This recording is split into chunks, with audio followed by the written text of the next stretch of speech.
Our national parks consist of immense, majestic wilderness that also harbors mystery. These reserves hold a sinister phenomenon, the disappearance of hundreds of people who've never been found. The Caribou-Targhee National Forest stretches across 3 million acres in the southeastern area of Idaho. Visitors can camp, hike, fish, and hunt, as well as kayak and ski. While this national forest is home to magnificent spring flowers and a choir of chirping birds, it also holds a few mysteries, one of which is the disappearance of Christopher Lynn Holverson. Chris graduated from Skyline High School in 1997 and had been working at a local restaurant in 1998. There are a few different versions of this story, but all of them end the same. Chris was nowhere to be found. It all started on the evening of the 17th of May in 1998, when he and several friends, consisting of 7 people around his age and 1 adult, were camping in the Targhee National Forest. They settled in at Table Rock Campground, located close to Kelly Canyon Ski Resort. It's a quiet ground of a grassy meadow decorated with wildflowers. Surrounding it are towering pines and aspen trees. Chris had left his vehicle, a Chevy pickup, at one of his friends' houses. The weather that night began to worsen. Snow covered the grounds and sleet began to fall. This particular area is a well-used one, and wildlife is known to not descend upon the visitors. During the trip, the friends had a party, and he would leave the tent sometime between 9:30 and midnight. The others claimed that he had tripped over a rope while exiting, and everyone teased him about it. The campers don't entirely agree on a conflicting aspect. Some have said that Chris had gotten into a fight with 1 or more individuals who accompanied him that evening. Others have said that he just left without fighting or engaging with anyone.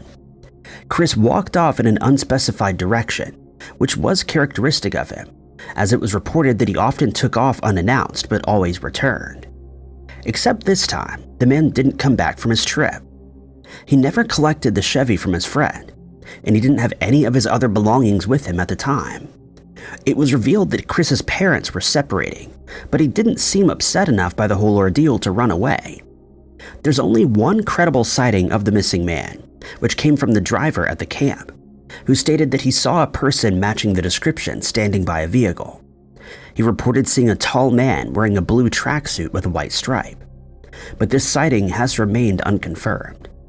There's since been no new evidence that's come up for the last 26 years.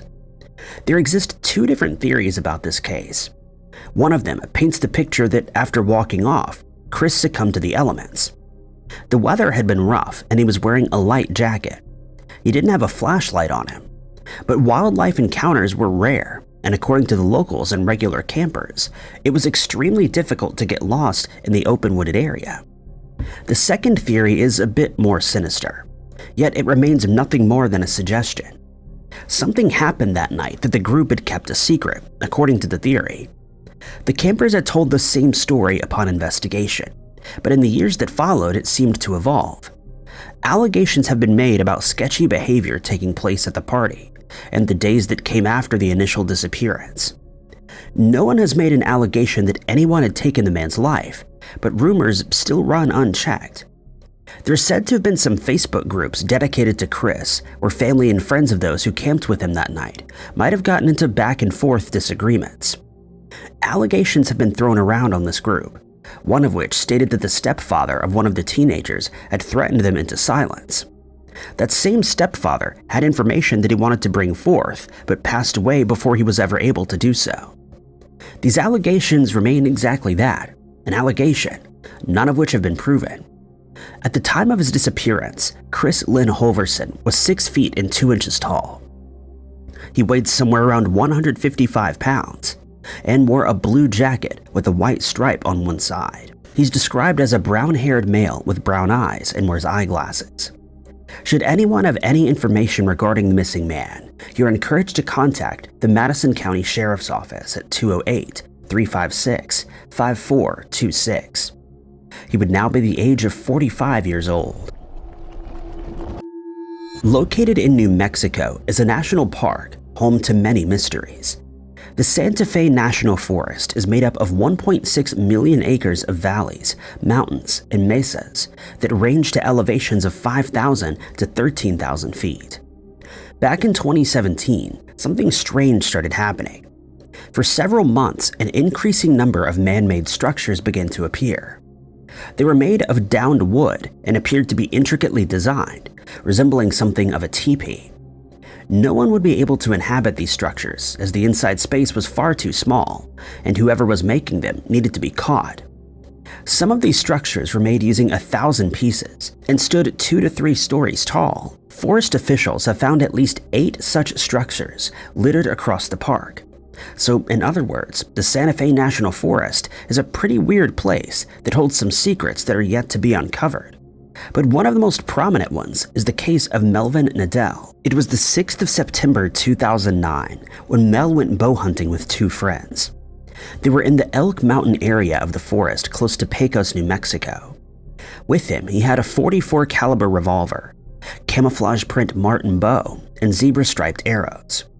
He'd been wearing camouflage jackets and had polypropylene underclothes, thermal socks, boots, a Lucky 13 pendant, and a Seiko watch. At 4:30 p.m. that day, Mel strayed from the campsite but told his friends that he wouldn't be going far and would be back before nightfall. Unfortunately, he wasn't back before nightfall. In fact, he didn't come back at all. He was gone. A lengthy investigation into his disappearance commenced. The Jeep Cherokee belonging to Mel was found at the campsite with the number plate HKJ664. Inside it was his backpack, cell phone, and GPS unit. This appeared unusual to his hunting companion because he would always carry the GPS with him so that he wouldn't get lost in the vast landscapes. Canine units were able to pick up the scent of the missing man 50 yards from the camp, down a route that he used regularly. According to the family, he'd become lost once before, and after that incident, he never strayed too far from the site again. He had no health complications, and there were no clues pointing to foul play. Mel was declared lost or injured in the wilderness. Alan Pacheco had been searching for missing individuals since 1973. People have vanished into thin air in New Mexico, leaving search teams stumped. The same man had taken the time to investigate Melvin Nadell's disappearance. One of the areas he'd searched was the Pecos Elk Mountain area, after an amateur psychic said something didn't feel right in this part. This is where things get stranger. As mentioned previously, the forest is home to peculiarities and secrets that remain hidden. While investigating the area, Alan made use of a Geiger counter around an old fire pit. Some readings turned up on the device, but it failed. After he left the immediate area, the equipment suddenly started working again. The idea was to determine if there had been a doorway, or as described in the report, a portal had been opened in the area of the Pecos Triangle. The Pecos Triangle is yet another mystery that this forest holds. It's the phenomenon where people have a strange habit of disappearing in a similar fashion. Many have reported seeing UFOs, strange lights, ghosts, disembodied voices, and even odd human creatures. At the time of his disappearance, Mel was 5 feet 2 inches tall and weighed 135 pounds. He had dark black hair and brown eyes and was said to have a wrapped knee after sustaining an injury prior to his trip. Should anyone have any information regarding this missing person, you're asked to speak to the New Mexico State Police using the number 505-827-9300. Mel's case is an active and unsolved case of missing persons. The Mark Twain National Forest is said to be the domain of hellhounds and other demonic creatures. It's also thought to be concealing the treasures of long-lost civilizations, which points to the park's importance as a locus of dark and demonic energies. The forest encompasses 1.5 million acres of public land, spanning 29 counties in Missouri. There are 750 miles of hiking, horse riding, and mountain biking trails. Parts of the Ozark Trail wind through the forest, and more than 350 miles of perennial streams are used for kayaking. This national park offers a variety of campgrounds, giving visitors a beautiful forest experience in a semi-primitive wilderness, not to mention the possibility of an enigmatic disappearance or two. Robert Garmin was one such person who became lost in this expansive reserve. While the details surrounding the incident are plentiful and conflicting, there isn't much known about the man himself. Robert was born in 1962, making him 62 years old today, and 33 years old at the time of his disappearance. In September of that year, he and a female friend from Hot Springs, Arkansas, journeyed to the Ozarks to visit a few friends. They would ultimately end up at a party with 15 other individuals in the Mark Twain Forest close to Chadwick.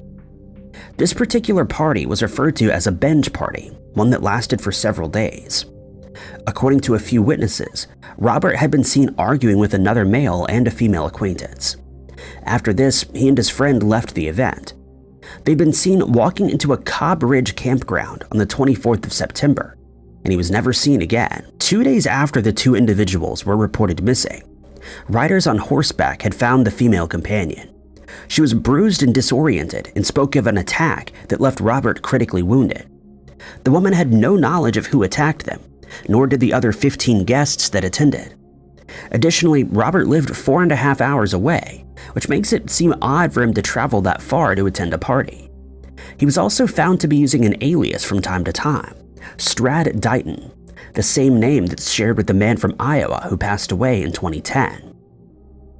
Adding to the weirdness of this case is that no one knows who reported the two missing, but someone did. The last confirmed sighting of the man was when he and his companion had gone into the woods. This case is an incredibly strange one, as there's not much to go on in terms of physical evidence. The woman was interviewed by authorities, which is where the story had come from, but it's just her word. There's no physical evidence to suggest anything, no DNA and no fingerprints. The site also sees a lot of visitors. Someone was bound to come across him at some point, but no one did.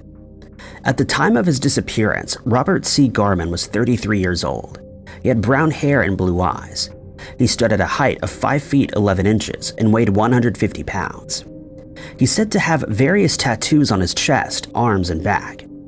Anyone who has any information on the whereabouts of this missing man is encouraged to contact the Christian County Sheriff's Department at 1-417-581-1519 or the Missouri State Highway Patrol Missing Person Clearinghouse at 1-800-877-3452. The Klamath National Forest and Butte Valley National Grassland stretch over an immense 1.7 million acres in the northern part of California and the southern area of Oregon. The forest is made up of the Klamath National Wild and Scenic River, along with several wilderness, geological, and botanical parts. The forest harbors elevations that reach 9,000 feet above sea level and is one of the most biologically diverse regions in America. 200 miles of river systems are adequate for rafting. This national forest is also one where quite a few disappearances have occurred and is home to other mysteries. Part of the wooded area falls in Siskiyou County, where there are many unsolved disappearances. This disappearance, though, centers around a particular woman, Marie Louise Andrew. On the 20th of August, 1987, Marie left Davis, California in an upset state. She'd been in an argument of an unknown nature. She wore a tan jacket or sweater, blue jeans, and yellow earrings with a white stone at the time that she left. It's said that she officially disappeared on the 20th of August, the day she left, but it wasn't until the 5th of September that she was officially reported missing. It was on this day that her car was found abandoned on a forest road in the Beaver Creek region of the Klamath National Forest. This area falls in Siskiyou County. The Fish and Game officer who discovered the vehicle called Marie's family to inform them. It was after this that they would go on to make a report. Local law enforcement claimed they'd seen her car as early as the 20th of August. Another sighting came from a Klamath River area store owner who saw her at the store around the same time. This witness stated that Marie had asked him about local campgrounds, and so an extensive search would ensue. They scoured surrounding areas, but there were no signs of the missing 37-year-old. Her case is considered to be one of the suspicious circumstances, and a few questions have been left unanswered. Who was the argument with? Did they follow her? And where did she go? It's also not been determined if cadaver dogs were used to pick up on her scent. It's also not been said if she went to any of the recommended campgrounds that she asked the store owner about. There exists very little information regarding her case, but there are a few things known about the missing woman herself. Marie was born in 1950, making her 74 years old this year. At the time she disappeared, she was 5 foot 4 inches tall and weighed 130 pounds. She's said to have had brown hair and blue eyes and has a chipped front tooth. Her shoe size is 7, and her pants were a 29-inch waistline. Her case remains active and is under investigation by the Siskiyou County Sheriff's Department, which can be contacted at 530-841-2900. Marie had no known medical conditions at the time she went missing, but it's noted that she was quite upset at the time. The town of Silver Plume, also referred to as a living ghost town, can be found in Clear Creek County, Colorado. It was used as a silver mining camp that stretched along Clear Creek in the Front Range of the Rocky Mountains. The federally designated area of the Georgetown Silver Plume National Historic District consists of Silver Plume, Georgetown, and the Georgetown Loop Historic Mining and Railroad Park. It's also the town of mystery, where 2 people disappear with a strange connection to one another. To embark on this missing person case, we have to go back to the 7th of September in 1987. It was on this day that Tom Young, a bookstore owner, had vanished along with his dog, Gus. He told everyone that he was going on vacation to Europe, but when 3 weeks had gone by, his absence became suspicious. 10 months later, on the 31st of July in 1988, 2 hunters were hiking on Republican Mountain, just outside of Silver Plume, when they found the remains of Tom and Gus. The circumstances surrounding their passings were strange, but were ultimately closed by the Clear Creek County Sheriff's Office.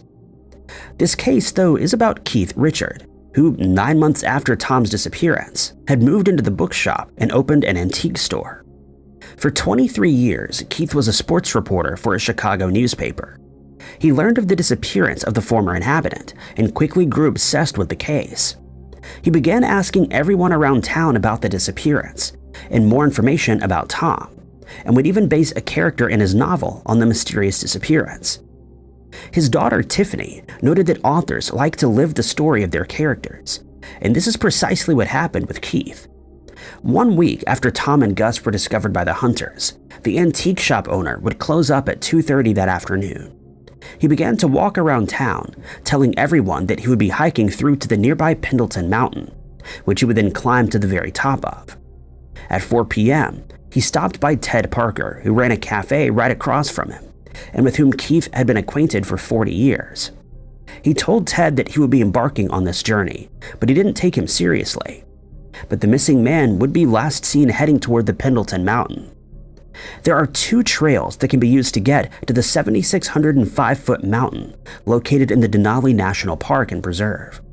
One way is to walk from the parking area on Guanella Pass Road. Hikers would need to follow the old mining roads up to a ridge trail at the bottom of Leavenworth Mountain. The walk goes right through a forested area until reaching the alpine tundra. Another way would be walking up Leavenworth Creek Road to a drainage point, making a few turns, and then heading north until reaching the summit. To reach the top of Mount Pendleton takes no less than 6 hours. This is why Ted hadn't taken his friend seriously. It was much too late to hike up such a mountain, and he was only wearing a flannel shirt with no jacket, jeans, and tennis shoes. He had no supplies and no GPS. That evening, Keith never returned. The next day, helicopters would circle Pendleton Mountain in search of the missing man. 125 men and trained dogs combed the terrain for several days, but it proved futile. No clues were unearthed as to where the man may have disappeared to. He was just gone. In their 30 years of operation, the Colorado Alpine Rescuers found every missing person every single time. Keith's friends had found his unfinished novel still open on his computer, with the last words being, quote, "Guy Gypsum changed into some hiking boots and donned a heavy flannel shirt." He ended with, "He understood Tom now and his motivation." Guy closed the door, then walked off toward the lush, shadowless Colorado forest above. Keith was last seen on the 7th of August in 1988. He was 6 feet tall and weighed 210 pounds. He had blue eyes and gray hair at the time. If anyone has any information regarding the whereabouts of this missing individual, they're asked to contact the Clear Creek County Sheriff at 303-679-2354. America's Everglades National Park is the largest subtropical wilderness in the U.S. It's the habitat of various rare and endangered animals like the manatee, American crocodile, bull sharks, and the Florida panther. There have been over 200 homicide cases since 1965, of which these animals have been used as accomplices. This national park has been subject to investigations by the FBI. It comes as no surprise that many would become lost here, as the park stretches across 1.5 million acres of southern Florida. On the 5th of March in 2011, Roger Sawyer, a 67-year-old from Oregon who was working as a butcher, accompanied his family to this national park during a cross-country trip in their mobile home. He was said to be an experienced outdoorsman, but he disappeared mysteriously while camping in the Flamingo campground. On this day, the family had gone to the visitor center, but Roger and his wife stayed behind, but were in two different areas of the grounds. Darkness began to fall, and soon everyone started making their way back to the motorhome, all except Roger. A lengthy search began, but not a hat or shoe was ever found. The Miami-Dade Fire Rescue searched the waters and beaches, but to no avail. At first, the National Park Service helped the team and provided necessary information to them, but as the search pressed on, information began to dry up. Strangely, a spokesperson for the Everglades stated that the family was unwilling to provide a picture of the missing man, a claim that they would say was entirely untrue. He was last seen at around 6 p.m. that day, and a missing person report was made at 8:30 that evening. Roger Kenneth Sawyer was 6 feet tall and weighed 170 pounds at the time of his disappearance. He has gray hair, blue eyes, and a shaven face.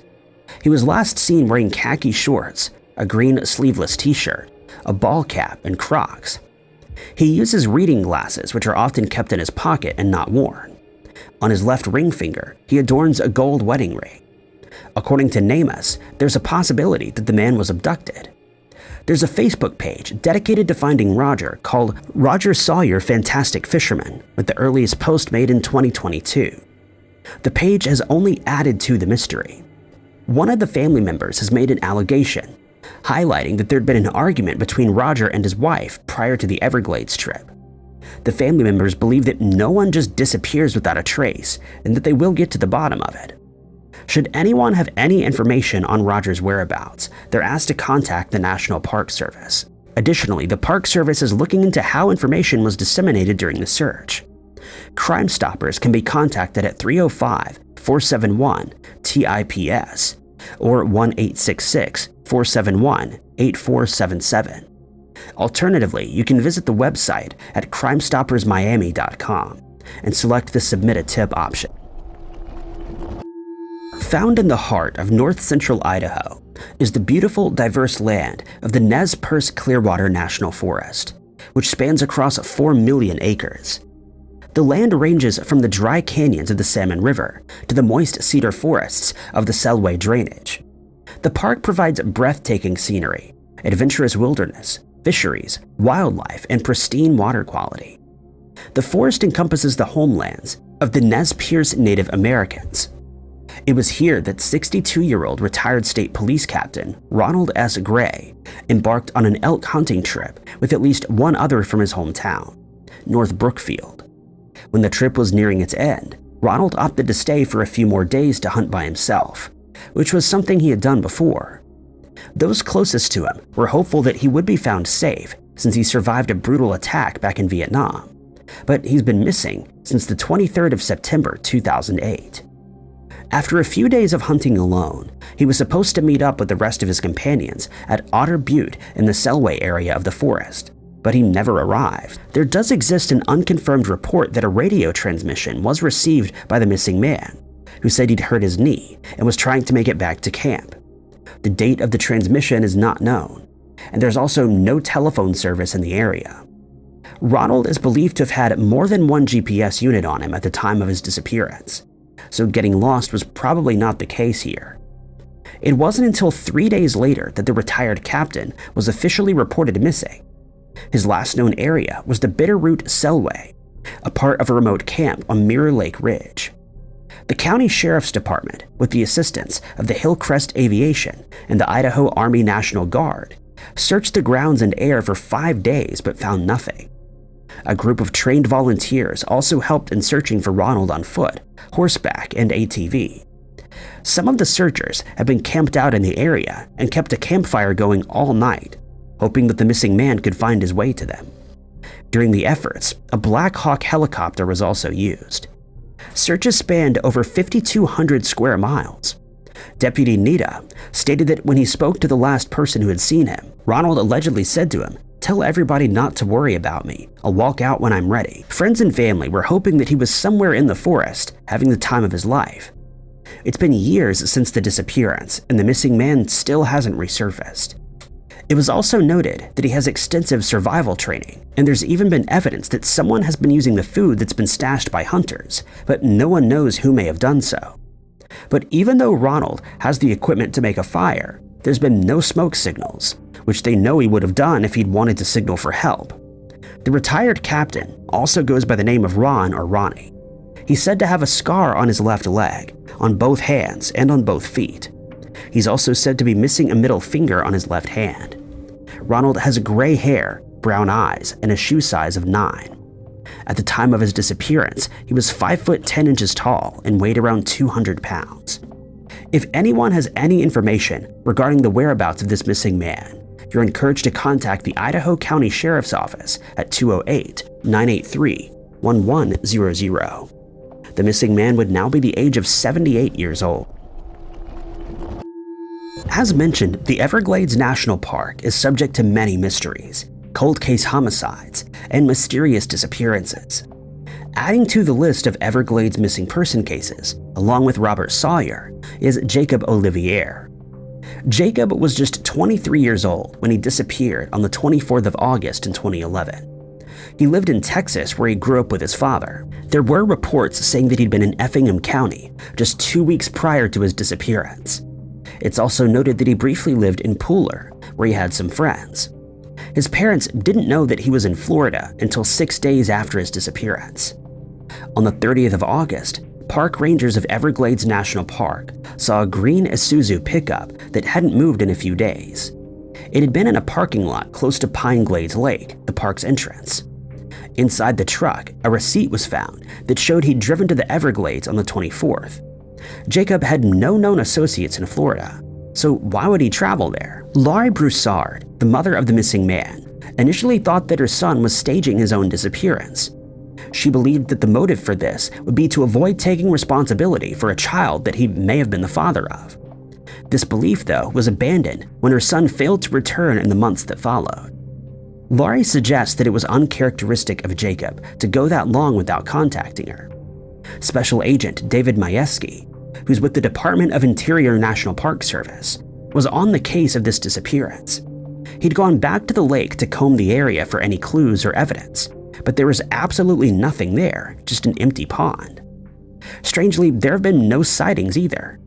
Not much is known about Jacob's movements that day or why he was heading to the national forest, but his behavior had certainly been strange in those days.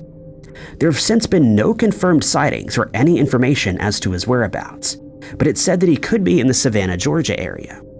The circumstances surrounding Jacob's disappearance are unclear and are definitely mysterious. At the time, he was a height of 5 feet 3 inches and weighed 130 pounds. He's said to have black hair and green eyes.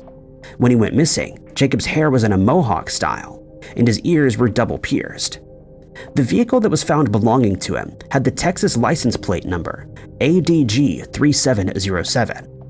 Should anyone have any information about this missing individual and where he may be, you're asked to make contact with the Everglades National Park Service at 305-242-7740. Jacob also went by the name Jake and will be 36 years old this year. The Tillamook State Forest is one of the smallest national parks mentioned today. It stretches across 364,000 acres in the state of Oregon. It's in this forest that people have reported seeing a strange being, referred to simply as the Tillamook creature. It's said to be 8 feet tall and takes on a humanoid appearance, something of Sasquatch origins. Footprints have been found in the forest of this elusive creature, and many journey to these forests for Bigfoot expeditions. It was in this national forest that Jeremy Ivan Childress would go elk hunting. On the 15th of October in 2004, Jeremy, an experienced hunter, left home to go on an elk hunting trip with Shane Louie and his son. He carried a rifle, a wallet, car keys, and a pack of cigarettes, and a sharpened blade along with them. At 4:30 that afternoon, he was spotted at Tuka Creek Road and Boundary Road within the Tillamook National Forest. After this sighting, Jeremy would disappear. While in the wooded area, he becomes separated from his companions after they'd become lost while trying to locate their camp. He decided to take off by himself, believing that he would be able to find the camp, but when the others made it to the rendezvous point, Jeremy would never arrive. His overnight equipment had also been left back at the site, fueling the urgency to find him. Louis would tell officials that they spent 2 whole days searching for their own campsite, but one of them became lost in the thick brush. Soon an extensive search was carried out, but no clues surfaced. It was indicated that the area where he vanished was composed of steep and rugged terrain that had many gullies and was populated with many wild animals. There's been no evidence to suggest foul play, and it's widely believed that he'd become injured and lost somewhere in the wilderness. At the time he went missing, Jeremy was 31 years old. He was 5 feet 8 inches tall and weighed 175 pounds. His hair was brunette and his eyes were brown. The missing man had a phoenix tattoo on his left shoulder, a dolphin on his right shoulder blade, and a piercing in his left ear. He's said to have had 2 crooked front teeth and had previously fractured fingers on his right hand.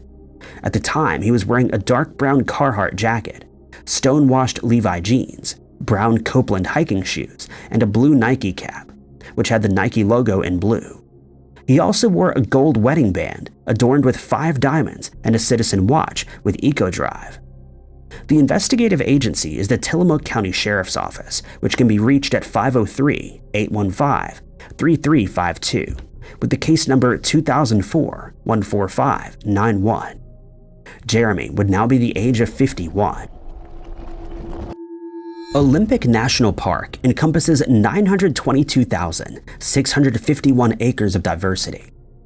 It has 3 different ecosystems, including rugged glacier-capped mountains, a Pacific coast, and an old-growth temperate rainforest. It's also the home of many twisted mysteries, ranging from disappearances to the paranormal.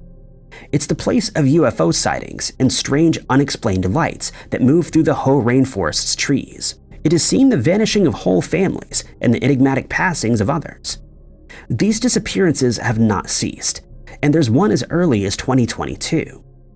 Laura Mack was heading to the National Forest with the intention of hiking the Enchanted Valley. The wilderness permit that she was issued stated that she would be camping at the Pyrites Creek and exiting the back country a day later.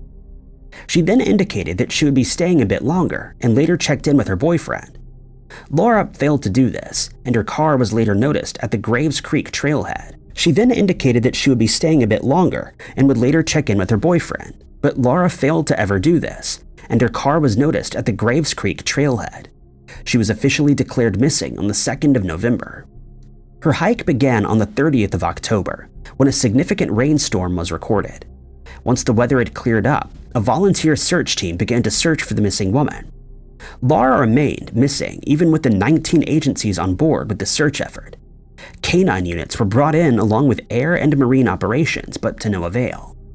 She was 35 years old at the time and would now be 37. The missing hiker is said to have had brown hair and brown eyes and wears glasses. A distinctive physical feature is the mole on her back above her belt line.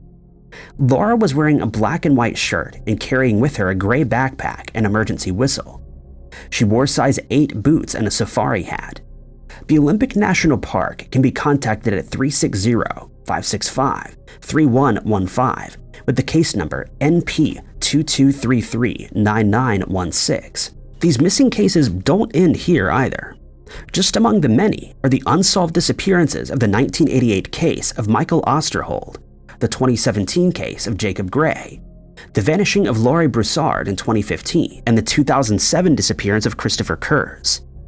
These unsolved disappearances and other Olympic National Park mysteries have been the source of intrigue among visitors and the public. The park's vast landscape and unpredictability remind visitors and the public of the importance of being prepared and staying safe during hiking trips and explorations. Some have accredited the disappearances to UFOs, strange lights, or the creatures that lurk inside. 26-year-old Joy Faith Jackson has been missing from Pontiac, Michigan since the 27th of August, 2024, and her family is desperate for answers as to what happened to her. They're especially concerned for her well-being, as it's known that she suffers from paranoid schizophrenia and depression. To make matters worse, it was discovered that she went missing without taking her medication with her, which she needs to take every day. Her family fears that she may suffer a medical emergency and hence have made several appeals to the public for information. The last time that anyone saw Joy was at her house in Pontiac. It's believed that she left the house on foot since she doesn't own a car, but no one saw which direction she traveled in after setting out. She also didn't give her friends or family any indication as to where she planned to go, and so during the subsequent search effort, no one had any idea where to start looking for Joy. When her room was checked, it was discovered that she'd left her cell phone behind, along with her much-needed medication. Without her cell phone, Joy could not be tracked, and her family is concerned that she may not have access to a telephone to let them know where she is. But they have stated that she sometimes spends time in Holly, Bloomfield Township, Detroit, Warren, and Highland Park. These areas have been searched, but to date, no new leads have been uncovered. No one has come forward to report any sightings of Joy, and no CCTV footage of her last known movements has been found. Though investigators did not disclose whether that avenue was pursued. They've also not revealed whether they believe foul play is involved in her disappearance, and for now, they have her case listed as an unsolved missing person investigation. Anyone who has spotted Joy, or who knows where she may be, is asked to contact the Oakland County Sheriff's Office at 248-858-4951. The family of 27-year-old Isaac Hunt has told media outlets that they have a very difficult time since he inexplicably disappeared, and that the situation has been made all the more unbelievable by the fact that they've been given very few details about the resulting investigation. The last time that Isaac was seen was on the 8th of March 2024, when he walked out of his father's house in St. Michael, North Dakota. He was seen getting into a brown Chevrolet Tahoe and has not been heard from since. Unfortunately, no one who saw the incident has any idea who that car belonged to or where Isaac and the driver were planning to travel to. Rumors swirled that he may be in the Spirit Lake Reservation area, but the reservation was thoroughly searched by his family, volunteers, investigators, and drone operators, but nothing of note was found. Isaac's family finds it hard to believe that no one knows what happened to him, since the reservation isn't very big, and according to his cousin, people who live there like to gossip, which has led them to believe that someone knows something about the case, but has not come forward for reasons unknown. They're also concerned about the fact that Isaac was the second person to go missing from the reservation in 2 months. On the 27th of January of that year, 21-year-old Gemini Posey disappeared from Fort Totten and has not been located. The area where Gemini and her family live is known for outdoor activities such as hunting, hiking, and fishing. She'd given birth just 8 months prior to her disappearance, and by all accounts, loved being a mother. They've added that she would never abandon her daughter, and that her disappearance is very out of character. At the time, she was living near Devil's Lake with her baby's father. They'd been living in their apartment for about a month when Gemini vanished, but at one point, she considered moving back home but reconsidered. Her boyfriend stated that he last saw Gemini on the 7th of January when she left the apartment while he was playing a video game. Before leaving, she stated that one of her friends had arrived to pick her up and that she'd be back later that same day. He never checked to see who the friend was that picked her up or what direction they drove in. When she didn't come home as planned, her family contacted as many of her friends as they could, but they all stated that they hadn't seen her that day. The FBI is actively involved in both Isaac and Gemini's cases, but they've been unable to drum up any new leads since they disappeared. Just as with Isaac's family, when a news outlet contacted the agency to get an update on Gemini's case, they were told that it was an ongoing investigation, and hence they would not be divulging any information, which they found strange since it was never suggested that foul play was involved. The resulting search ended the same way as the search for Isaac, with nothing of any help being found. Her cousin is worried that Gemini ended up in the woods and succumbed to the elements, or that she'd been drinking after leaving the apartment and had some kind of accident. But with no information to go by, the family has been left in limbo. Anyone with information on Isaac's case can contact the Fort Totten Police Department at 701-766-4231 or the BIA Turtle Mountain Agency at 701-477-6104. To submit a tip in Gemini's case, you're asked to contact the FBI tip line at 1-800-225-5324. Anastasia Brenda Feriera, a 19-year-old woman hailing from Albuquerque, New Mexico, has been missing since the 15th of March 2023, and her mother, Natalie Padilla, says it feels as if it only happened yesterday, since her daughter's disappearance feels more like a dream to her than reality. It's known that on the day that Anastasia went missing, she attended a house party in Albuquerque, specifically in the 3000 block of Charleston Southeast. While there, she got into an argument with one of her fellow partygoers, and eventually she was asked to leave by the host. She never arrived home that night and has not been seen since. Her phone records showed that she was planning to meet up with a man who she was texting, but it isn't known who he is or whether they ever followed through with their plans of getting together. When Anastasia's phone was tracked, it showed that it was last active in the area of 8011 Central Avenue on the 16th of March, the day after the party that she had attended. The search following her disappearance was unsuccessful, and her family has since put up flyers with information about the disappearance between Belen and Santa Fe, in hopes that someone has seen her or knows where she is. But Anastasia's family feels that they're being left in the dark, since this is the only information they've been given on the investigation.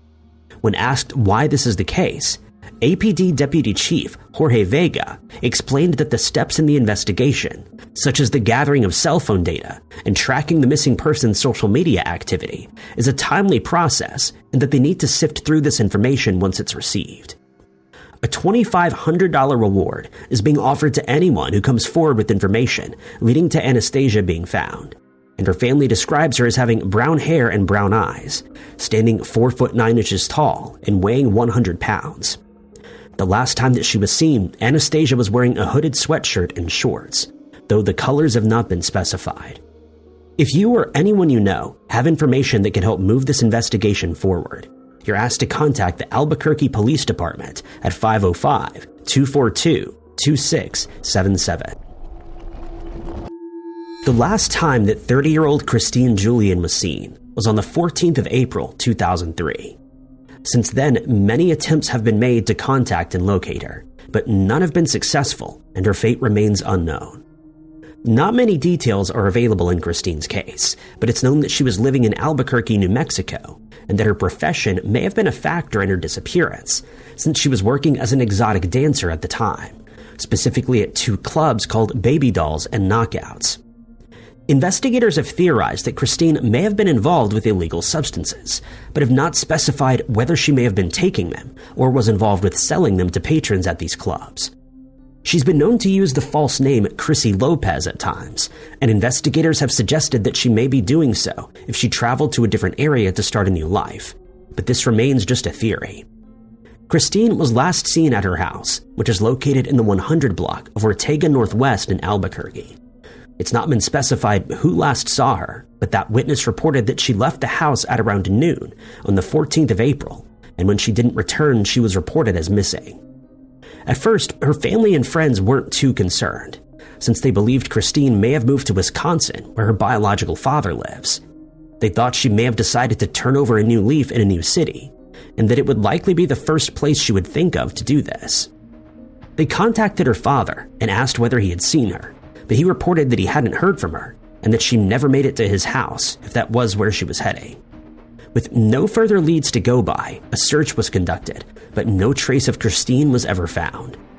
Her family is desperate for answers, since they have no idea if Christine got into trouble before she disappeared, and it's since been suggested by investigators that she may have been involved with illegal substances and some unsavory characters, whether or not she was a victim of foul play. According to some sources, Christine's case is one of Albuquerque's most perplexing unsolved missing person cases, and since no new information has been found for more than 2 decades, it's becoming ever less likely that her case will be solved. Hence, investigators have asked the public for their assistance so that her family can receive some closure. They've spent the last 22 years wondering what happened to her without a single clue ever being found. Thanks to this fact, the decision was made in 2008 to have Christine declared legally deceased. But her missing person case remains open, and any new leads that are received will still be followed up on by the police. Investigators have asked that anyone with any additional information, regardless of how inconsequential it may seem, come forward by contacting the Bernalillo County Sheriff's Department at 505-798-7000. The case of missing woman, 24-year-old Kendra Nicole Batello, is one that has taken many twists and turns since she disappeared on the 7th of July, 2022, and many people believe that foul play was involved. Kendra's family has reported that she's had issues with illegal substances in the past, and that she struggled with mental issues at times, but they're unsure whether these factors played any part in her disappearance. At the time, Kendra was living in the 1400 block of West Randolph in Enid, Oklahoma, but according to a few witnesses, she left the residence and then disappeared. Her mother told investigators that she last spoke to her at about midnight on the 7th of July, the day of her disappearance, but that she's not made contact with any of her friends or family since, and they say it's very out of character. When they still hadn't heard from her by the 12th of July, they contacted the police, who then opened a missing person case. Her family reported that they tried to contact her on her cell phone, but it had either been switched off or run out of battery life immediately after she went missing. Her social media accounts were monitored, but have shown no activity since Kendra's disappearance. But there are a few worrying details in this case. It's known that Kendra was with her boyfriend, Colby Shepard, when she vanished, and that the pair had a tumultuous relationship. Kendra accused him of domestic violence, and in 2022 she filed a complaint against him. That case was still being investigated when she suddenly went missing, without a word to her family.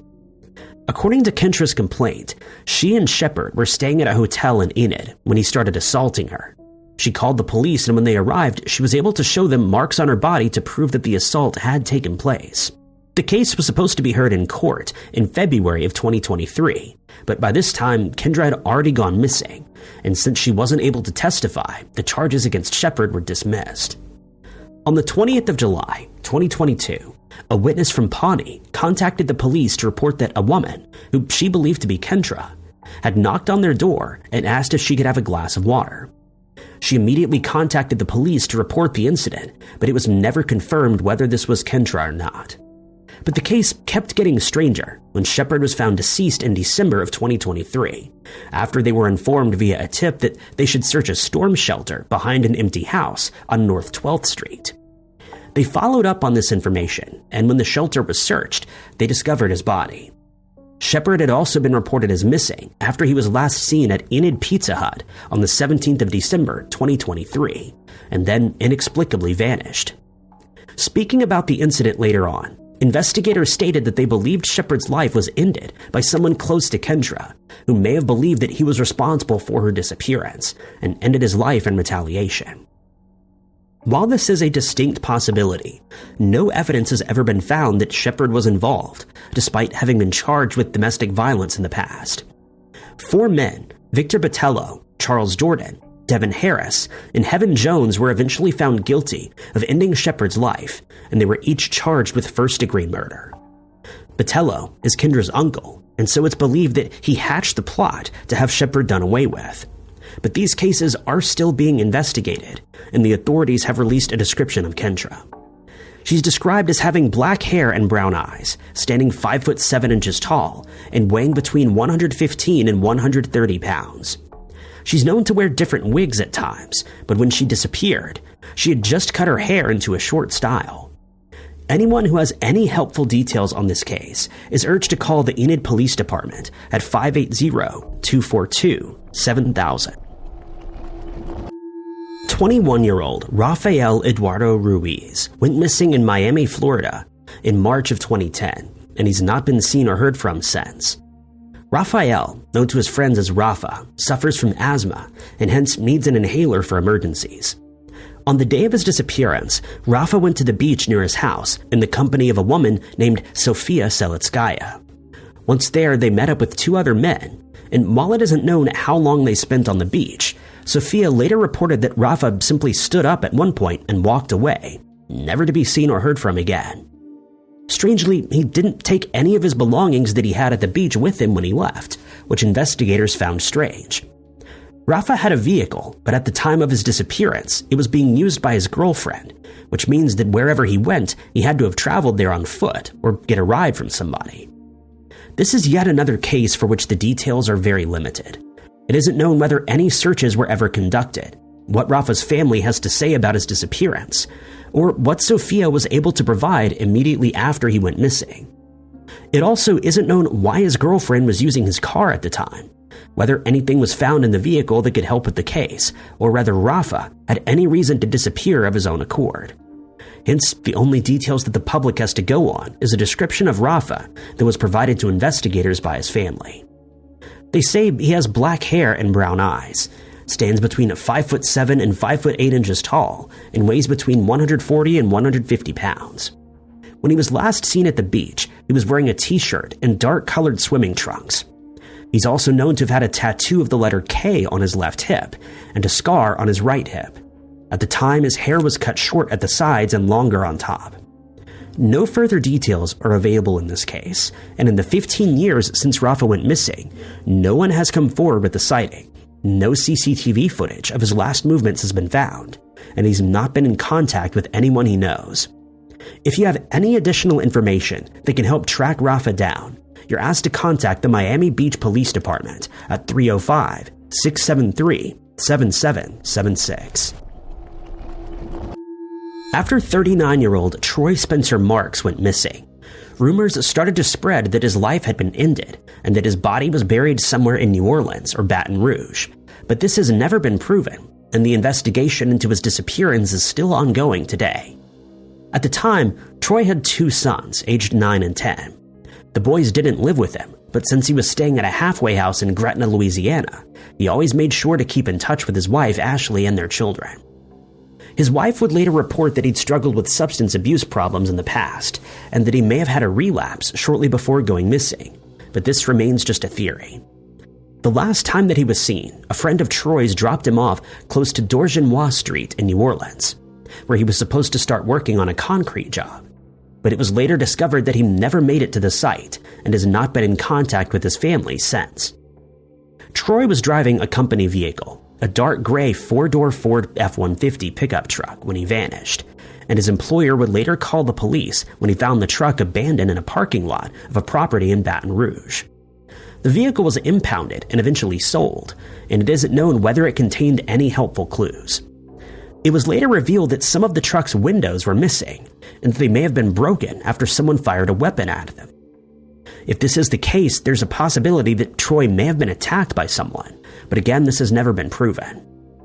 Troy's family is desperate to learn what happened to him that day, and has asked the public to report any sightings of him or provide the police with any additional information that they may not be aware of. The investigation into Troy's disappearance has since gone cold, and he was one of the many missing people who were remembered at a memorial in Baton Rouge in October of 2011, when the community came together in an effort to raise awareness of these cases. Troy's son, Troy Jr., stated that he thinks of his father every day since he disappeared, and that he's desperate for answers to what happened to him that day. Ashley added that awareness of his case has dwindled in the years since he was last seen, as is the case in so many missing person investigations. Among the other missing people who were honored was Sylvain Losada, a Bresley High School foreign language teacher, who also went missing from Baton Rouge. It's believed that her husband Oscar was responsible for her disappearance, and he's since taken the couple's children and fled to Venezuela. With no other leads being found, investigators have released a description of Troy, who's described as having blonde hair and blue eyes, standing 5'1", and weighing 175 pounds when he vanished. Investigators are looking to close Troy's case and have asked that anyone who may know where he is or where he went after abandoning his truck contact the Ascension Parish Sheriff's Department at 225-621-8300. When Charles Browning III, a 30-year-old man from Mobile, Alabama, went missing, he was the father of 5 children, 2 of which had just been born. He was not married, but had been in a relationship with a woman for many years, and so they were considered to be common-law wife and husband. On the day of his disappearance, the 27th of September 2019, Charles and his wife were out in town in Mobile, and while there, his wife told him that she needed to use the bathroom. They looked for a spot to stop and decided that a nearby IHOP restaurant was the best option. His wife then went inside, and when she was done, stepped outside to find that Charles was nowhere to be seen. He's not been in contact with her or his children since, and his whereabouts remain unknown to this day. The couple had been driving around in his wife's car since Charles didn't own one at the time, and so it isn't known whether he was picked up by someone outside the restaurant or if he left on foot after simply deciding to leave. What's caused his family and investigators much concern was the fact that Charles had been acting strangely in the days before he went missing. According to those who knew him, he'd started becoming paranoid but declined to provide any details as to what he was paranoid about. But they did add that he always kept in touch with his family, and that it's very unlike him to leave without informing them of where he was planning on traveling to. Since no one saw what happened during the first few minutes while his wife was in the restaurant, there's no telling which direction he may have walked in, or whether he was with someone when he disappeared. Charles, who usually has a goatee, is described by his friends and family as having brown hair with green eyes, standing 5'11" tall, and weighing 215 pounds. They added that he wears piercings in both of his nipples and that he can be identified by a large scar that runs from under his left rib cage to his right shoulder. They also included details and descriptions of each of the tattoos that he's known to have on his body. The first is a portrait of his youngest children on his chest, and the second is of the name Tara on the back of his neck, and the third is the word Mom, along with the red rose on his upper left arm. On his right upper arm, he has a tattoo of a red devil that's wearing a hat, and on one of his legs, he has a tattoo of a woman along with a banner.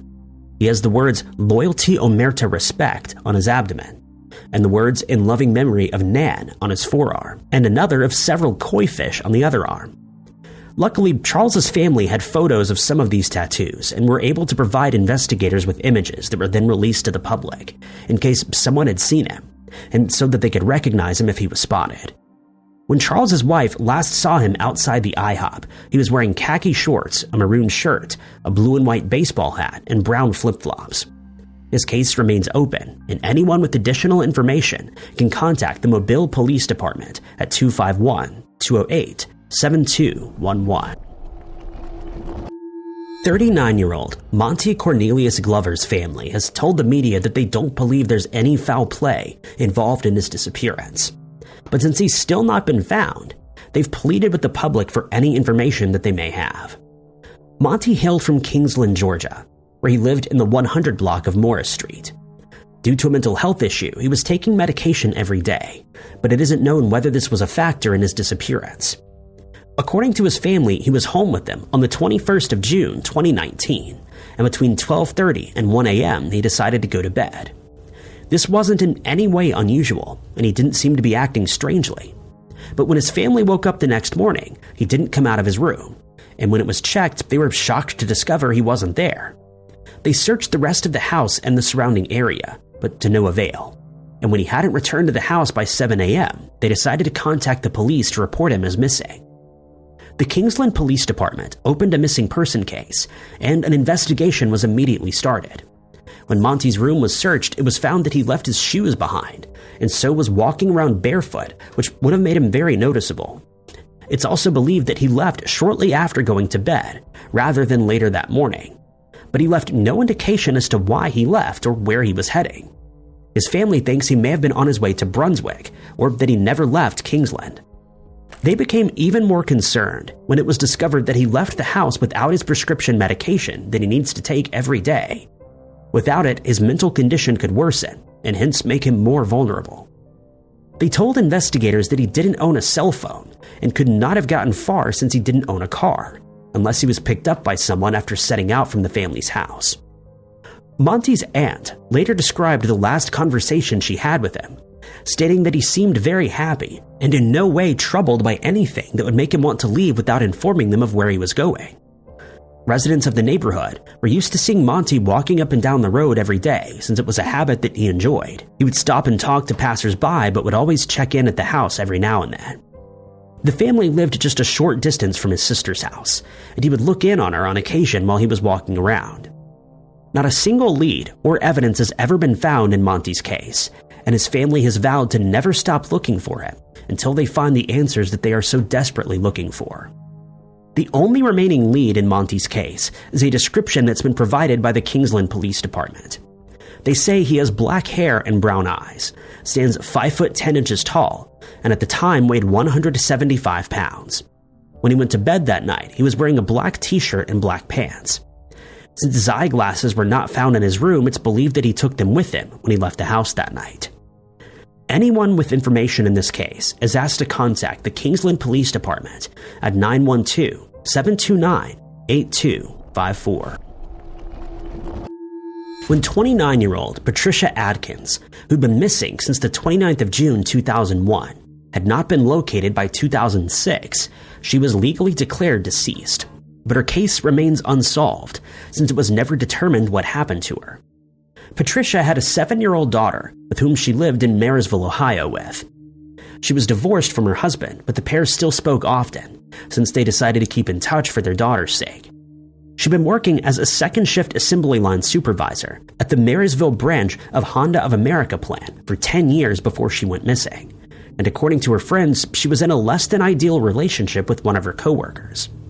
The man she was dating was married, but had promised Patricia that he was in the process of divorcing his wife, and that they could be together once this process was completed. Her disappearance struck her coworkers as very strange, since she enjoyed her role at the plant and was likely about to be promoted. It was later discovered that Patricia had given the man who she was seeing as much as $9,000 over the course of 3 years. She withdrew these funds not only from her savings account, but also from her pension fund, and had made a few loans. She told her friends that he said he needed the money to buy his wife's part of a business that they owned together, and that he couldn't file for divorce before this was done. But it isn't known whether he actually used the money for this purpose. She'd also mentioned to her family that she was considering going on a holiday with the man during the plant's shutdown week, which started on the 29th of June of that year, the day she was last seen. She stated that they were considering going to a remote cabin somewhere in Canada, but added that they were considering a few locations, as they hadn't decided where to go yet. But she did state that she'd be out of touch for a while, since the area where they'd be staying didn't have any cell phone service. Strangely, the man told her that she didn't need to pack at all, since they'd be buying everything they needed once they arrived. With their plans in place, she asked her sisters to look after her daughter and dropped her animals off at a kennel. She completed her shift at the plant at around midnight and met the man outside when she left. He told her to hide under a tarp in the back of his pickup truck, since he was also giving another coworker a ride home and didn't want them to see that they were together. Patricia never came home from Canada, and he was reported as missing by her family. The man has since denied being in a relationship with her and added that they never went on vacation together. But when his house was searched, some of her belongings were found, along with a letter in which she spoke about their affair. Some of her cat's hair was found in his garage. His wife told investigators that he was home during the entire shutdown week, but he quit his job at the plant shortly after Patricia disappeared, and he is still considered a person of interest in her case. Patricia is described as having blonde hair and hazel eyes, standing 5 foot 8 inches tall and weighing 120 pounds. She has a tattoo of flowers on her lower back and a pierced belly button. When she left work that night, she was wearing shoes, her Honda work uniform, and a name patch that read Patty, which was her nickname. Anyone who knows what happened to Patricia is asked to contact the Marysville Police Department at 937-642-3900. The FBI has stated that they feel something is odd about the case of the disappearance of 82-year-old Thomas Messick Sr., but they've declined to share any of their theories as to what may have happened to him. Thomas, known to friends as Tom, went missing on the 15th of November 2015. It all started when he and a few of his friends and family decided to go deer hunting in a wooded area in the eastern Adirondacks of New York. It was a Sunday afternoon outing that should have only lasted a few hours, but it's now been almost a decade since Tom was last seen, and the chances of his case ever being solved are dwindling with every passing year. The group contained a total of 7 people, many of whom had gone hunting together for many years, but on this day they decided to hunt in an area they were not familiar with, since they'd never hunted there. They headed to the Lily Pond, which is situated close to Brant Lake, and Tom took up his position as watcher. The young hunters in the group intended to drive the deer towards him, or two other hunters who'd taken up watching positions near a logging road. Tom had a firearm with him, but had no food other than a small Snickers bar, and he'd also neglected to take any water, despite being a very experienced outdoorsman. The only means of communication he had was a walkie-talkie. Despite an hour of searching, the group failed to find any deer, and they decided to head back to Tom's position. But when they got there, he had mysteriously vanished. They searched the area surrounding the log that he was sitting on, and when they still couldn't locate him, they informed state forest rangers. No one could understand where Tom may have gone, since he was supposed to stay stationary at his position and wouldn't simply have walked off without notifying his companions. Furthermore, if he was attacked by an animal, he would have used his firearm to protect himself, and the other hunters would have heard it being discharged, which they didn't. As many as 300 people aided in the search for Tom. An area of around 29 square miles was thoroughly searched, but bafflingly, not a single clue as to his whereabouts was found. None of Tom's clothing, equipment, or supplies were ever recovered, leading some to believe that he was a victim of foul play. Others suggested he may have spotted a deer and decided to go after it. He may have slipped and fallen in the process, injuring himself and then being unable to find his way back. But he couldn't have covered a distance greater than the search area in that time, and so that theory also doesn't make much sense. He's never been found, and investigators have asked that anyone who has information on his case contact the state police at 518-583-7000. Very few details are available in the disappearance of 45-year-old Zhang Hyun-Wan, who mysteriously disappeared from the southern rim of the Grand Canyon in September of 2017. But we do know that he had a run-in with the law a few months prior.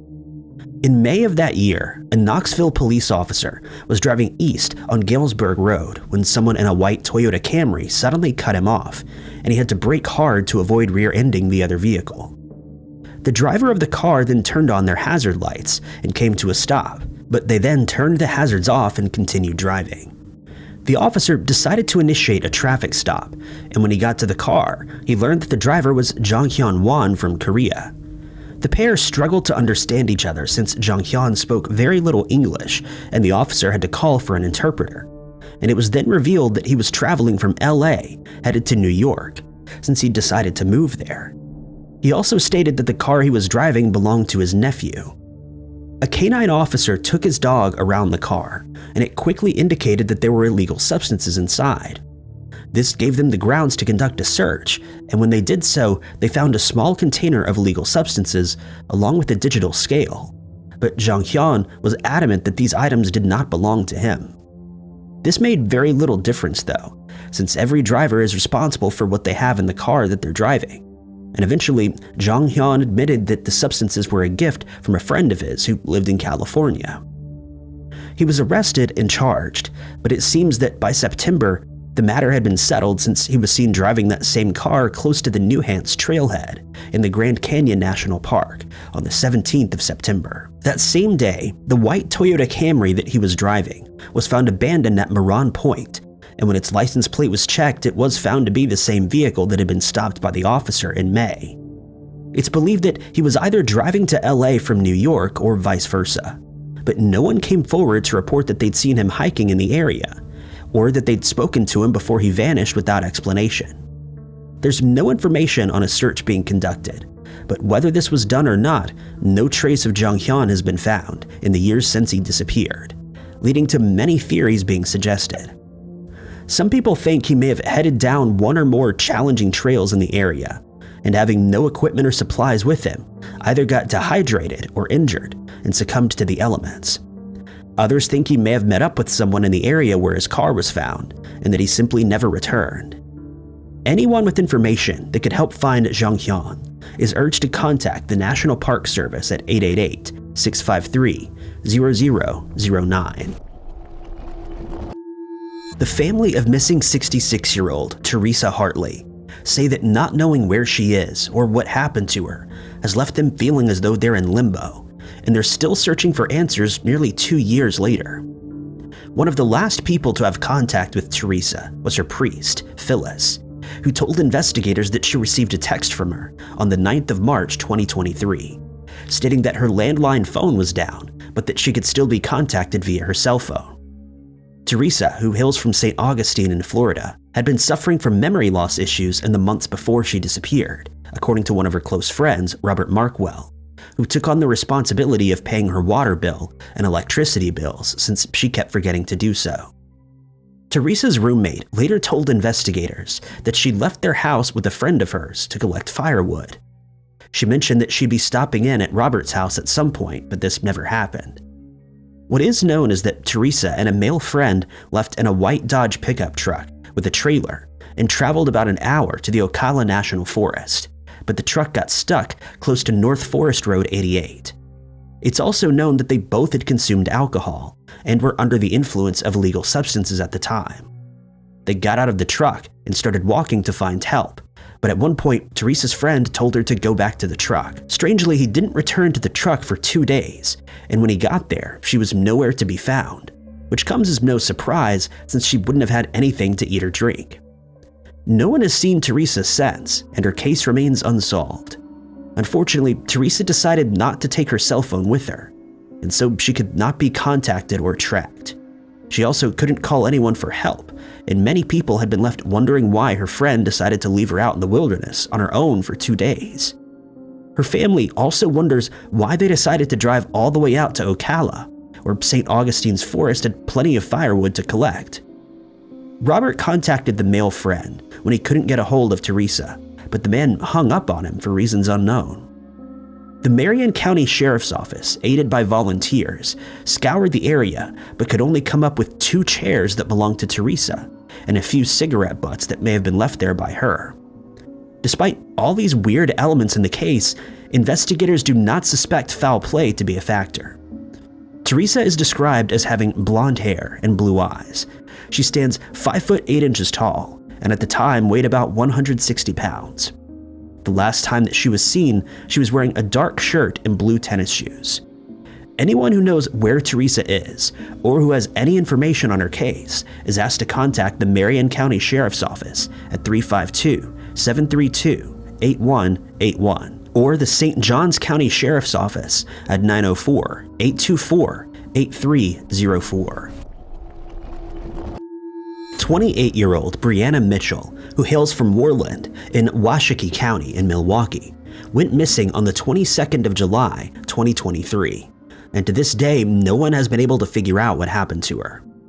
On that day, she was traveling in her car along the No Water Trail when the vehicle got stuck.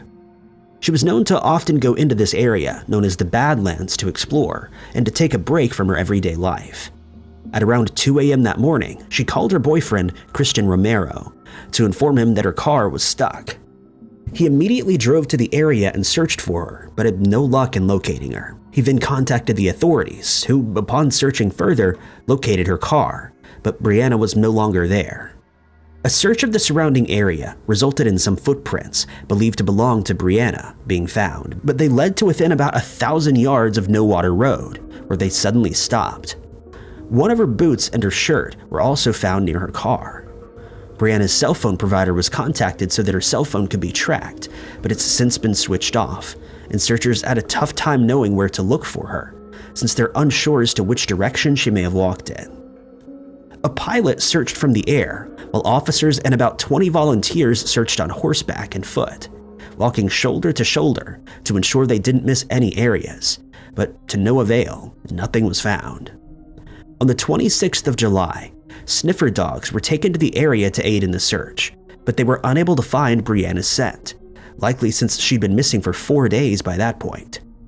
An officer explained that the dogs could only be used for a short amount of time since the temperatures in the area had risen to the extreme, which also didn't bode well for Brianna if she was still out in the wilderness.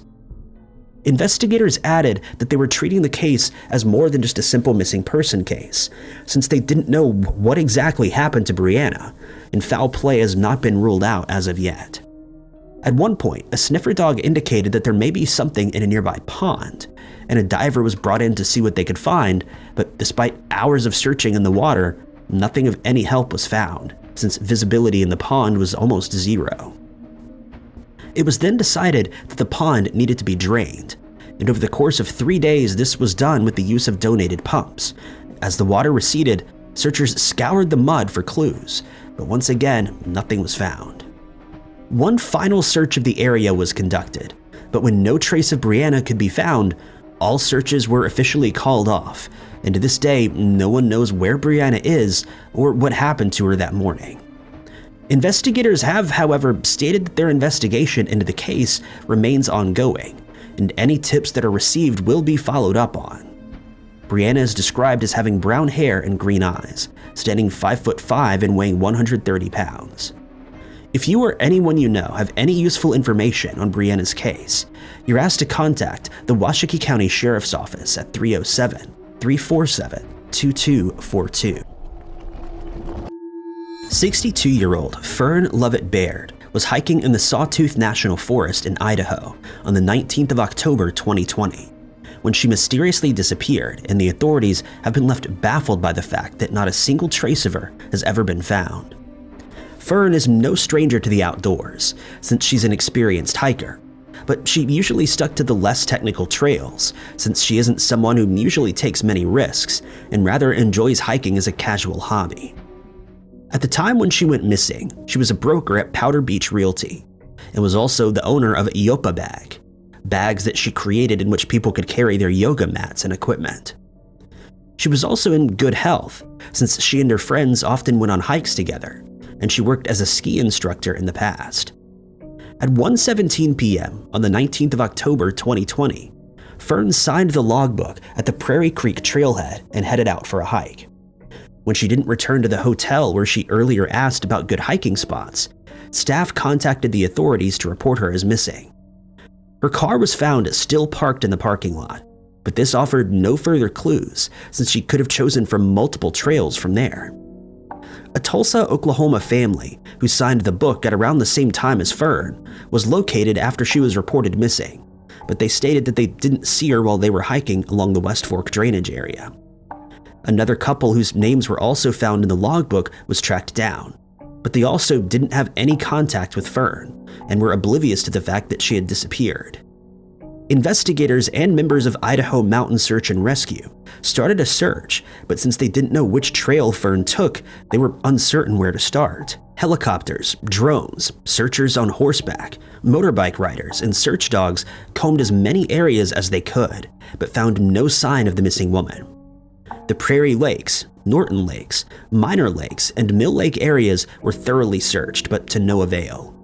At the time, temperatures dipped to below freezing, and snow had started to fall in the higher elevated areas, making search efforts much more difficult.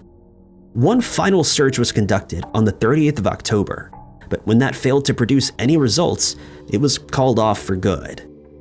In total, 10 days were spent looking for Fern with no result. Her bank account and cell phone activity were monitored throughout the investigation, but they saw no activity and have not been used since the 19th of October, the day she disappeared. It's been suggested that Fern somehow wandered off the trail that she was on and then got lost. Given the extreme weather conditions at the time, she may have succumbed to the elements, since she would not have been prepared to spend a prolonged period in the wilderness, though this remains just a theory.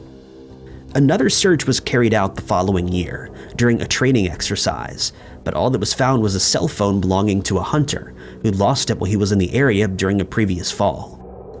No further clues were ever found, and Fern remains missing. She's described as having brown hair and brown eyes, standing 5'5" tall and weighing 115 pounds.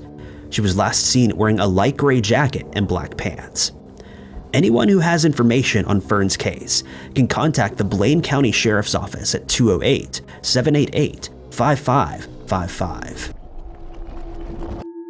In November of 2015, 68-year-old Frederick Drum, better known to his friends as Fritzy, owned a 170-acre property in Saratoga, upstate New York, and it's here where he went missing. Drum was the caretaker of a property across the street from his, and was also serving as a member of the Saratoga Town Board. He'd recently retired, and he and his wife were planning on doing some traveling, but they never got the chance to do so. Drum was an avid hunter, and on the morning of the 24th of November that year, he set out at about 10 a.m. to go for a walk on his property, which is situated on Burgoyne Road. He never returned, and when no one had heard from him by the following morning, he was reported as missing. A large-scale search was immediately organized with the help of state police helicopters, but on the first day, nothing was found. The next day's search was somehow hampered by the fact that it was Thanksgiving, and the authorities had difficulty contacting searchers, but eventually about 120 people started scouring the area once more. But despite their best efforts, none of Drum's equipment or supplies were found, and he could not be located. His car was found still parked at his house, leading investigators to believe that he was still out in the wilderness, rather than having left the area at some point. Divers and submersible robotic devices searched a pond on the property twice, but also failed to find anything useful. A diver later stated that he couldn't see anything under the water while he was searching, but felt that it was unlikely that Drum was in the pond. A 900-acre area was then divided into 20 blocks, and these were searched by 9 teams of 15 people and 2 canine units, but Drum remained missing. Investigators were hopeful that he would be all right out in the elements, since temperatures were mild and since he knew the property well. It was later revealed that his family didn't immediately report him as missing, since they were under the impression that they couldn't file a missing person report until he'd been missing for at least 24 hours. But investigators assured them that this was not the case, and this only happens in movies and TV shows. When Drum's house was searched, it was discovered that he'd taken his wallet, debit cards, and driver's license with him. His bank accounts, as well as his credit and debit cards, have seen no activity since he disappeared, and at present, his whereabouts still remain unknown. If you have any information that can help solve Frederick's case, you're asked to get in contact with the Saratoga County Sheriff's Office at 518-885-2471. His family is offering a $5,000 reward to anyone who comes forward with information, leading to Drum being found. Arvin Nelson, a 51-year-old man from Big Sur in California, is described by his friends and family as a very friendly person who was a hard worker and who loved to have fun. He was an avid hiker who regularly walked the trails of the Californian backcountry, and on occasion he would go night bathing at the Esalen Hot Springs between 1 and 3 a.m. On the 6th of August, 2014, Arvin planned to hike the eastern side of the Ventana Wilderness, and he was dropped off by a friend near Tassajara Road at China Camp.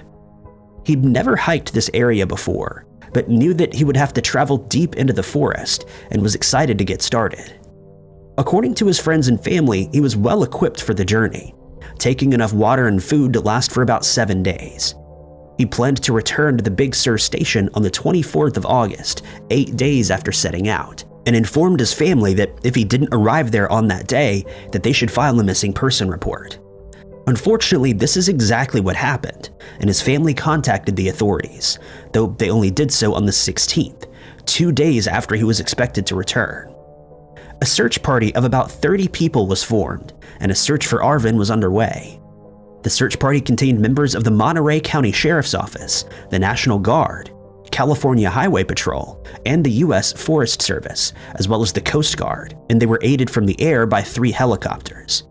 It was then discovered that he was last seen on the day of his disappearance by Jack English, who lived in a cabin in the wilderness with his son, Dennis. Dennis had been playing his guitar in the cabin, and when Arvin heard the music, he decided to visit.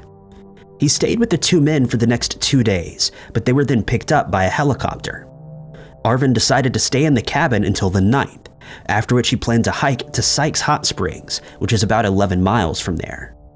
Those familiar with the area stated that it would not have been an easy hike, since the area is known for its extreme elevation changes, and trails are often obscured by brush and fallen trees.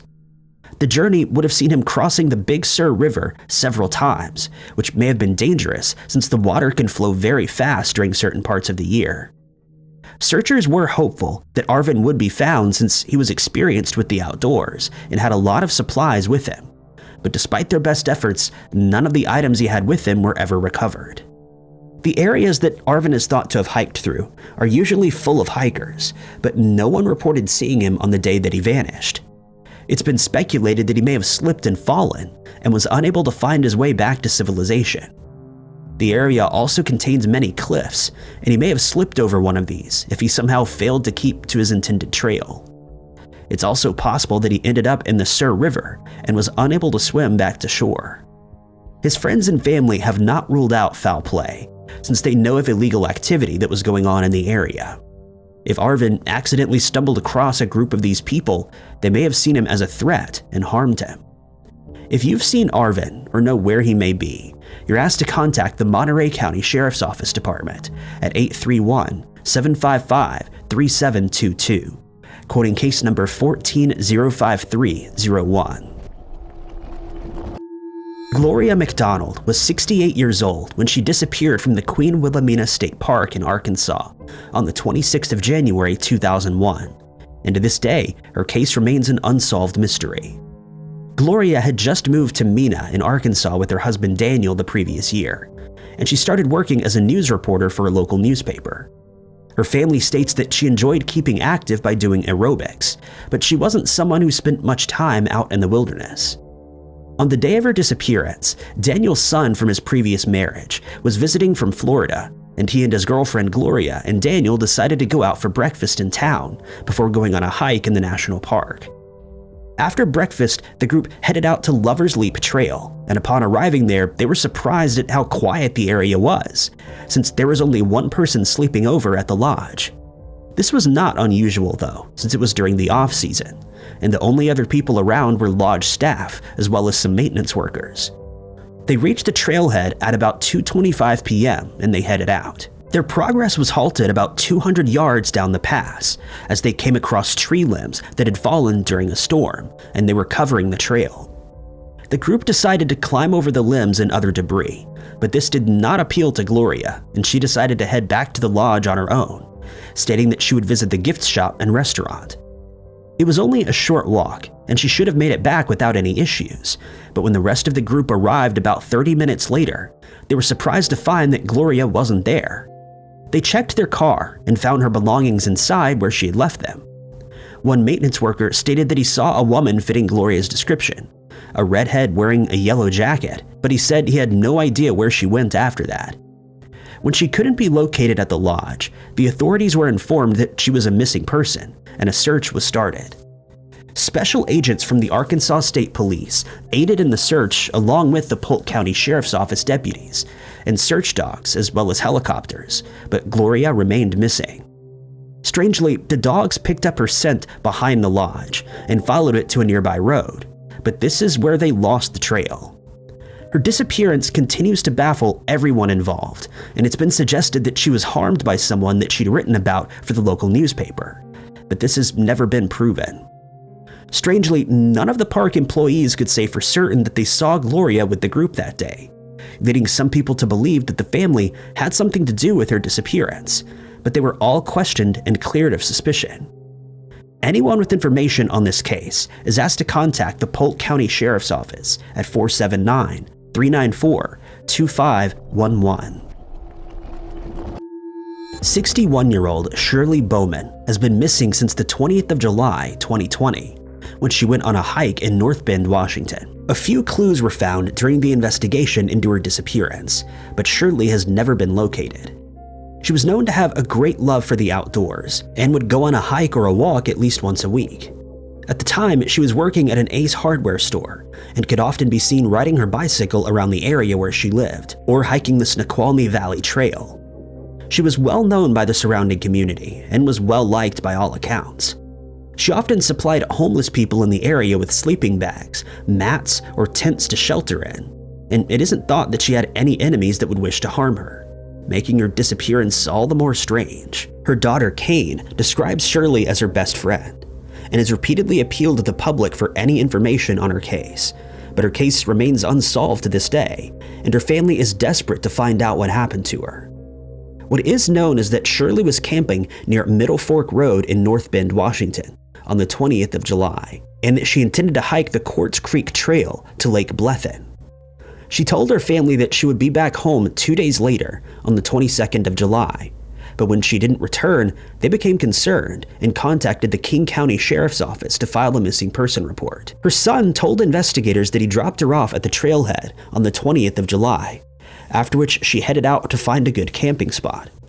She followed the trail for about 2 miles, where she then set up camp, as is evidenced by the items that were found there, her tent and several pieces of equipment that she's known to have had with her. The resulting search effort lasted for a little more than 4 months, during which search and rescue volunteers scoured the surrounding areas and trails that she may have walked down, but no further trace of Shirley was ever found. Witnesses came forward to report that they'd seen her hiking near the Quartz Creek Trail, which is where she intended to be, but for reasons unknown, she could not be located in that area. The area that was being searched is described as being rather treacherous, since it contains steep cliffs, leading some people to believe that she may have fallen and was unable to make her way back to her campsite. Search dogs were able to pick up her scent at the campsite, but could only follow it for a short distance before they lost it again. Drones and helicopters were brought in when the initial search failed to discover any clues, but they were also unable to spot Shirley. Anyone with information on Shirley's whereabouts is urged to call the King County Sheriff's Office at 206-296-4155. The strange disappearance of 54-year-old Jessie Hoover, which occurred on the 20th of May, 1983, is one that didn't see a lot of coverage in the media. In fact, a reporter who started investigating the case years after she vanished had to go through official channels to find any information on her disappearance, which still remains unsolved. It's known that she hailed from White Settlement in Fort Worth, Texas, and that her husband Eugene passed away a few months before she traveled to Maine, where she then disappeared. It's been suggested that she wanted to get away for a while, which is understandable given the fact that she had recently lost her husband. On the 11th of July that year, the Maine State Police were contacted by Jessie's sister, who explained that she'd not heard from her for some time and that she was worried for her well-being. It's been almost 2 months since they'd been in contact with each other, and the last she knew, Jessie was in Bangor, Maine, where she was staying in a hotel. She stated that she only had about $20 on her, but that she would wire her sister for money while she was hiking through the towns along the Appalachian Trail. Investigators started looking into the case and discovered that Jessie had spoken to rangers at Mount Katahdin and was told that she would not be allowed to hike to the mountain's summit since she was not prepared enough. She's then thought to have turned south, but hikers in that area who were questioned stated that they never ran into her. They then learned that Jessie spoke to these rangers 6 weeks before anyone noticed that she was missing, and given the fact that she was not an experienced hiker, fears started to grow that she may have become lost while out in the wild. The Maine Warden Service was able to trace her movements to the 100-mile wilderness near Baxter State Park, the most isolated section of the Appalachian Trail, which is surrounded by forest that stretches about 15 million acres into the distance. Needless to say that finding Jessie would be an enormous undertaking, since no one had any idea where she may have been headed. To make matters worse, she had to take medication every day, since she suffered from epilepsy, and by this time she would have run out. Anyone who takes on this section of the Appalachian Trail is warned to take at least 10 days worth of food and water with them. But surprisingly, Jessie only had a small amount of beef jerky with her, which would not have lasted long. An attendant reported seeing Jessie there in May and felt that she was seriously under-equipped to be out in the wilderness. He was surprised to learn that she didn't even have any insect repellent with her. A few searches were undertaken, but given the vast area that she went missing in and the fact that no one knew what direction she walked in, the chances of Jessie being found were always very slim, and she remains missing more than 4 decades later. If you know what happened to Jessie, you're asked to contact the Maine Police at 207-973-3700. Thank you guys so much for watching. If you liked this video, be sure to hit that like button. Also, don't forget to subscribe and click that notification bell to keep up to date with all of our future uploads. But my name is Ty Knotts, and I'll catch you guys in the next video.